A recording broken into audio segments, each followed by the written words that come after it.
អរគុណដែលខំមកអរគុណដែលមករកបងនិយាយពីគេប្រាប់បងដូចមានរឿងអ្វីគេធ្វើឲ្យអូនឈឺចាប់ស្ទើររាល់ថ្ងៃឲ្យបងជួយគិនរឿងថ្លៃគួរធ្វើបែបណាមិនបាច់មិនចំឡើយក៏អូនអាចឆ្លើយខ្លួនឯងបានដែរព្រោះគេត្រឹមតែជាមនុស្សមិនស្មោះនឹងអូនឲ្យបងគួរធ្វើបែបណាបើជីវ៉ាមិនតនអអាឡ័យ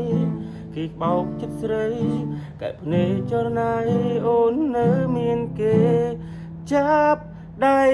ស្ងួននឹងរួនប្រាប់អូនកុំទៅរកគេឬអូនភ្លេចហើយមែនទេគេធ្វើឲ្យអូនឈឺចាប់អូនណា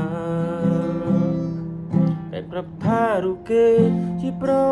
មិនល្អមិនគួរយកខ្លួននៅក្បែរតែពេលនេះចិត្តអូនព្រោះប្រែទៅស្នេហ៍គេនោះវិញបាន